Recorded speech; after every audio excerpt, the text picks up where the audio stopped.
Hi friends, അപ്പോൾ ഇന്ന് ഞാൻ വന്നിട്ടുള്ളത് നല്ല അടിപൊളിയായിട്ടുള്ളൊരു റെസിപ്പി ആയിട്ടാണ് കേട്ടോ. നമ്മളെ മക്രോണി ഇല്ലേ, നമുക്ക് വീട്ടിലെങ്ങനെ ഉണ്ടാക്കാമെന്നാണ് ഞാൻ കാണിക്കുന്നത്.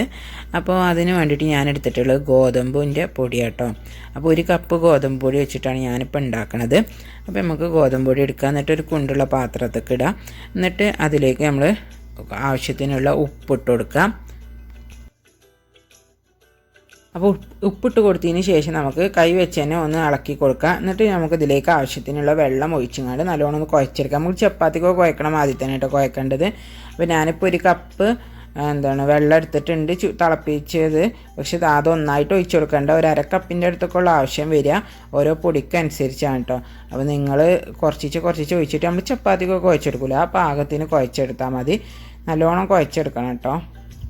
ആദ്യം ഒന്ന് കുഴച്ചെടുത്തിട്ട് പിന്നെ നമ്മൾ ഈ ഇതുമ്മട്ടിട്ട് ഒന്ന് കുഴച്ചാൽ മതി. മാർബിൾ മട്ടുങ്ങാണ്ട് ഒന്നുകൂടി നല്ലോണം ഒന്ന് കുഴച്ചെടുക്കുക. എന്നിട്ട് പിന്നെ അതുപോലെ നീട്ടിയെടുത്തിട്ട് കുഞ്ഞു ഉരുളകളാക്കി എടുക്കുക, ചെറിയ ഉരുളകളാക്കി എടുക്കുക.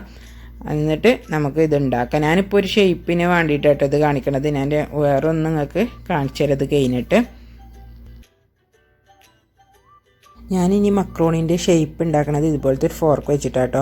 അപ്പോൾ ഇതിൻ്റെ മേൽഭാഗത്ത് വെച്ചുകൊണ്ട് നമ്മൾ ചെറിയ ഉരുളാക്കിയില്ല, അതൊന്ന് കൈ വെച്ചൊന്ന് പരത്തി കൊടുക്കുക.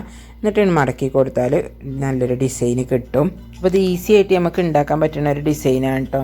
അപ്പോൾ ഇനി ഇതുപോലെ നിങ്ങൾക്ക് ഉണ്ടാക്കാൻ പ്രയാസമാണെന്നുണ്ടെങ്കിൽ, ഇനി ഇതുപോലത്തെ സ്പൂണൊന്നും കയ്യിലില്ല എന്നുണ്ടെങ്കിലും നമുക്ക് ചെയ്യാൻ പറ്റുന്ന ഒരു രീതികൾ ഞാൻ കാണിച്ചു തരാം കേട്ടോ. ഇനി ഇതിൻ്റെ ഉൾഭാഗം വെച്ചിട്ടോ അല്ലെങ്കിൽ പുറം ഭാഗം വെച്ചിട്ടൊക്കെ ചെയ്യാം കേട്ടോ, എങ്ങനെ വേണമെങ്കിലും ചെയ്യാം. അപ്പോൾ നമ്മൾ ചെറിയ കനം കുറഞ്ഞങ്ങാണ്ട് ചെറിയ ഉരുളകളാക്കിയിട്ട് എടുക്കുക. എന്നിട്ട് ഇതുപോലെ പരത്തി കൊടുക്കുക. കൈ വെച്ചുകൊണ്ട് ഒന്ന് അമർത്തിയിട്ട് ഒന്ന് പരത്തിയാൽ മതി വിരൽ വെച്ചിട്ട്.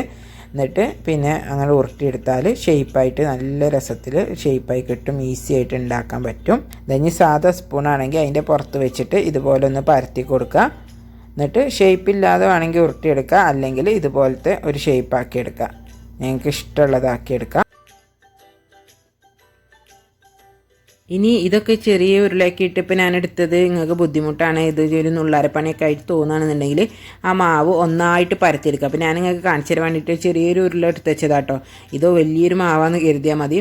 എന്നിട്ട് അത് നമ്മളെ കത്തി വെച്ചിട്ട് ഇങ്ങനെ ചെറിയ വരകൾ ഇട്ട് കൊടുക്കുക, അങ്ങനെ കട്ട് ചെയ്തെടുക്കുക. ചെറിയ വര ഇട്ടിട്ട് നീളത്തിൽ നമ്മളെ ഒരു നൂഡിൽസിൻ്റെയൊക്കെ ഒരു ഷേപ്പായി പോലെ തോന്നും. എന്നിട്ട് അതിങ്ങനെ വേണമെങ്കിൽ ഇങ്ങനെ റൗണ്ട് ആക്കിങ്ങാണ്ട് എടുക്കുക, അല്ലാന്നുണ്ടെങ്കിൽ ഇതേപോലെ കനം കുറച്ചിങ്ങാണ്ട് നീളത്തിൽ കട്ട് ചെയ്തെടുത്താൽ മതി.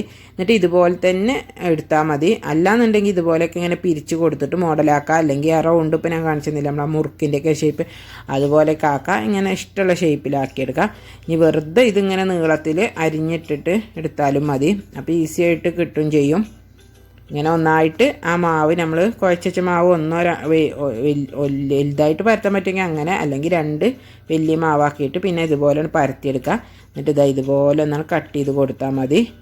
എന്നിട്ട് നമുക്ക് എടുക്കാം, അങ്ങനെയും വേണമെങ്കിൽ എടുക്കാം കേട്ടോ. നമുക്ക് ഈസി ആയിട്ട് ചെയ്യാൻ പറ്റുമെന്നുള്ളത് ഇതാണ് ഞാൻ പറഞ്ഞത്. അല്ല നമുക്ക് പാസ്ത നല്ല ചൊറുക്കിൽ വേണമെന്നുണ്ടെങ്കിൽ അങ്ങനെയൊക്കെ ചെയ്യാം കേട്ടോ.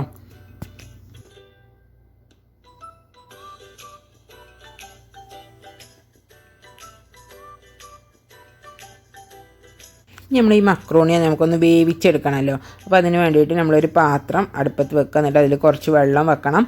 എന്നിട്ട് ആ വെള്ളം നല്ലോണം തിളച്ച് വരുമ്പോൾ നമ്മൾ ഉണ്ടാക്കിയ മക്രോണീൻ്റെ ഇതുകളൊക്കെ ഇട്ട് കൊടുത്തിട്ട് ഒരു 3-4 മിനിറ്റ് ഒന്ന് തിളപ്പിച്ചെടുക്കുക. നല്ല ഫ്ലെയിം കൂട്ടി വെച്ചിട്ട് തന്നെ തിളപ്പിച്ചെടുത്താൽ മതി കേട്ടോ. അപ്പോൾ മക്രോണി ഇവിടെ വെന്ത് വരുന്ന സമയം കൊണ്ട് നമുക്ക് മക്രോണി ഉണ്ടാക്കാൻ വേണ്ടിയിട്ടുള്ള ബാക്കി സംഭവങ്ങളൊക്കെ ഉണ്ടാവുമല്ലോ, അതൊക്കെ റെഡിയാക്കി വെക്കാം. അപ്പോൾ ഞാൻ മറ്റേ അടുപ്പത്ത് അതൊക്കെ പണിയെടുത്തിട്ടുണ്ടായിരുന്നു കേട്ടോ. ഞാൻ സാധാരണ നമ്മളെ നാടൻ മക്രോണി ഉണ്ടാക്കണതായിട്ട് ഉണ്ടാക്കിയിട്ടുണ്ടായിരുന്നത്. ഉള്ളിയൊക്കെ തക്കാളിയൊക്കെ വാട്ടിങ്ങാണ്ട് മുട്ട പിഴിങ്ങിയിട്ട് കട്ട് ചെയ്തിട്ടൊക്കെയായിരുന്നു ഞാൻ ചെയ്തിട്ടുണ്ടായിരുന്നത്. അപ്പോൾ ഞാൻ അതിൻ്റെ ഉള്ള ഇതൊക്കെ അവിടെ റെഡിയാക്കി വെച്ചിരുന്നു. അതുകൊണ്ട് എനിക്കിത് വെന്ത് വന്നപ്പോൾ നേരെ അയക്കാൻ ഇട്ട് കൊടുത്താൽ മതിയായിരുന്നു.